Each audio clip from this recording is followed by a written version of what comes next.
aware of the exploits of John Casey here in New Orleans, even though he's been kicking against the Saints for so many years with the Carolina Panthers. But what a career he has fashioned, and that was enhanced by that field goal of over 50 yards against the Chicago Bears. As you saw, John Casey now is second all-time in field goals of 50 yards or more in NFL history, and he surpassed none other than the great Dane, Morton Anderson, a Saints Hall of Famer who, in my mind, should be an NFL Hall of Famer. So that tells you about the substance that John Casey brings to the New Orleans Saints. He was a big part of that win. He was an outstanding pickup given the injury situation to Garrett Hartley. Of course, the team he used to kick for, the Carolina Panthers, part of the NFC South, and let's take a look around the NFC South and the way things stack up after the second week of the NFL season. And you know, it's pretty interesting, guys, when you take a look at what's happened in this division so far.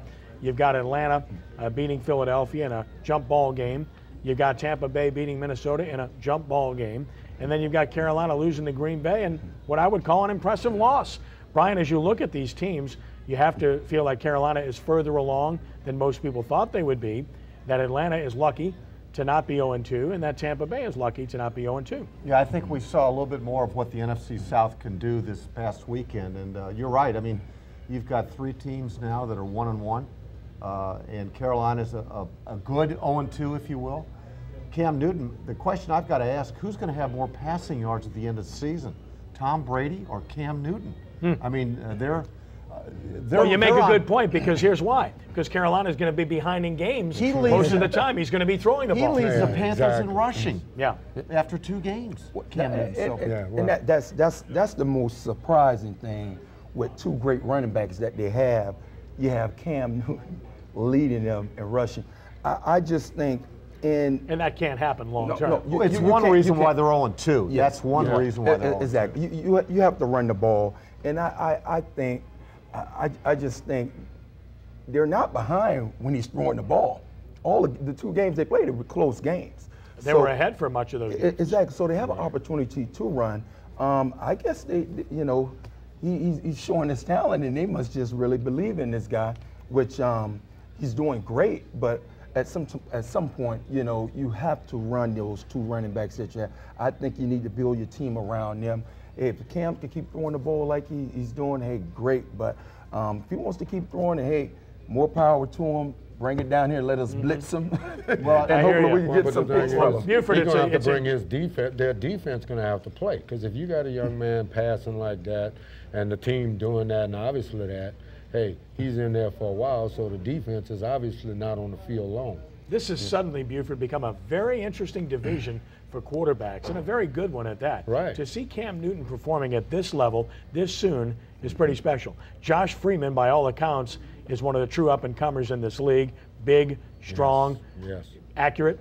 And then, of course, you look at Matt Ryan, who's cerebral, smart, and good, and Drew Brees, who's elite. This is an awfully good division for quarterbacks. It really is, and I think you're going to see good numbers, as you're already seeing with them. And it's just like I said, I think with Cam, people wondering why he's doing this. Hey, when they bring a defense with them, you know what I'm saying, and they don't get put behind, like you said, where he has to put up these numbers, get some that running game involved. Hey, it's going to be tough. Atlanta made a good comeback, to win their game, and Tampa Bay just a tough ball club, always. Let's take a look at those standings that we talked about as we have the opportunity to review things. These are the results of Week 2. And, guys, you look at that. First of all, Buffalo being 2-0. That's pretty special. And their quarterback, Fitzpatrick, has played great so far. We mentioned Green Bay playing Carolina and beating them to go 2-0. Detroit, another one of the hot picks prior to the start of the season, just dominating a Kansas City team that looks downright terrible. Ditto for the Indianapolis Colts, sans Peyton Manning. Tampa Bay, we mentioned them coming back. The Jets have an elite defense, and they just overwhelmed, Cade McCown and, of course, the guy that played Luke McCown. They're all the same. What's the difference, right? And, of course, Gabbert comes in and plays, and he doesn't get it done. Pittsburgh with a shutout of Seattle. That's no surprise. Tennessee, Baltimore, that's a classic letdown game for the Ravens. Washington in a thriller rallying past Arizona. They're 2-0. Cowboys, maybe the moment in time for Tony Romo in his career to come back from cracked ribs to lead his team to victory in overtime. Denver over Cincinnati, and that shuts up people for at least for a week about Tim Tebow playing, although he did play at wide receiver once in that game. Houston over Miami. Houston coming to New Orleans to play the Saints, probably without Arian Foster. New England Tom Brady's going nuts right now and playing out of this world. And of course, as we mentioned, Atlanta in the thriller over Philadelphia. Michael Vick going out of the game with a concussion in his return to Atlanta. Okay, so let's talk about what catches your eye so far in the NFL. Brian, what's the biggest surprise to you? Well, there's 3 unbeaten teams left in the NFC, and 2 of them are Washington and Detroit. Both of those, would be surprises right there.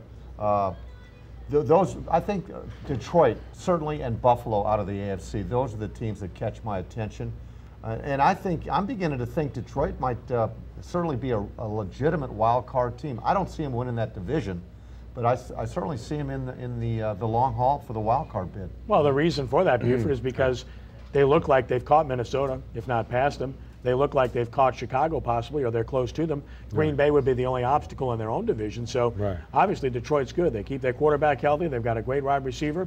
They obviously have improved their defense significantly through the draft. That's an intriguing team. The whole ball club. I think Jim has done a good job over there, of building. He's had, when he first came in, they had all this excitement, and hey, you look at them now. Hey, they thought they were just playing in preseason, but I'm with him. I'll take them as one of the teams to just really look to do some good things this year. Well, I think Detroit is going to have a great season. Pick a different team. I had Detroit last week. Oh, Lord. I told you Detroit is going to win. With the party. Mainly they're going to win simply because of the defense, more so than the offense.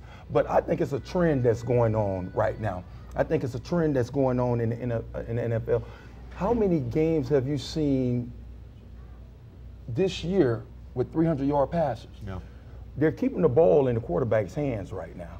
And I guess that's the reason why Cam Newton, they're keeping it in their best player's hand and winning ball games, or putting up a lot of points. And defenses need to be aware. I think it's a trend. I think it's going to continue to happen. If you look at the Tom Brady and the Peyton Mannings over the years, they don't want to run. They want to keep it in their hands and pass. It's becoming a passing league. That's what the league wanted. It makes it exciting. Everybody wants to go out and see their team put points on the board. And when points go on the board, the numbers go up in our owner's pocket. Well, I'm going to take the flip side of this and talk about the Kansas City Chiefs. This was a playoff team a year ago, and they not only are 0-2, they've been horrendous in looking 0-2. They've done nothing on offense. Charlie Weiss leaves. Clearly it impacts their offense. They lose a running back for the year. And basically all they have on offense is Dwayne Bowe of LSU at this point in time as any legitimate threat. That's the NFL, guys. You look at 1 year, you're in the playoffs. The next year, you're in the outhouse, and you've got no shot. And I really think that's the case with the Chiefs because they're not going to compete with the Raiders or the Chargers in their own division, maybe with Seattle, but they have no shot based on what we've seen thus far this year.